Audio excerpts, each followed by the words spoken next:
Basically, all started, I was studying a master's, and I decided to do this music production course as a bit of entertainment while I was studying, you know, something away from the school. And I literally made these 2 tracks, and I was always collecting records and listening to music before this, but I actually sent the 2 tracks off to this label just to see their opinion.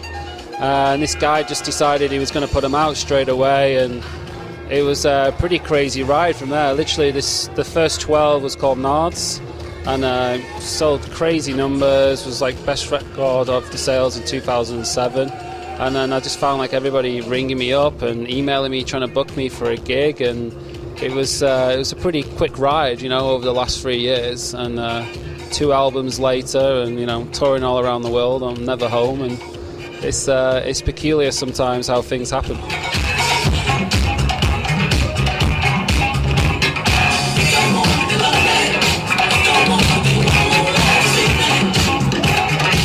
Very early on, a local label, Fat City Recordings in Manchester, approached me about working with them, and we signed a 2 to 3 album contract.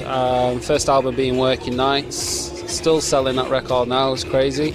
And the second one, In the Red, was more musician-based recording, cross between boogie, house and soul music. So like literally I'm working on a 3rd album now. It's a lot more tracky, more to do with drum machines, the old school sound of house, you know, because my taste is into various different styles of electronic music and soul music, so I get bored quite quickly, so I like to work on different styles of production. So this one, is exclusively me and drum machines basically.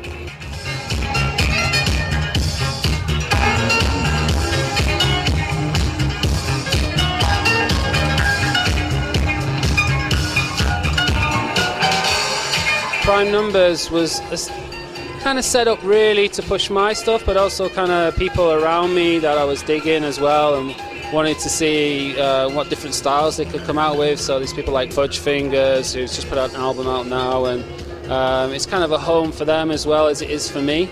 It's not really about churning the music out. It's more about if I really dig it, and is it different enough? You know, is it challenging enough? You know. And I find it really helpful for myself as well, because it shows people like what style of music I'm into, and really, you know, I could sit back after setting up the label and not really concentrate so much on my own productions, and kind of be booked on my taste in music, you know, and that's kind of what I do more or less these days, is I put out other people's music.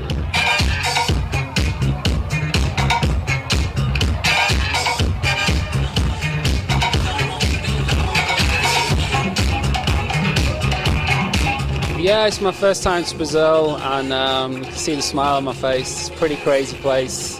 This club's pretty crazy, and all the stereotypes that they said is exactly how it is.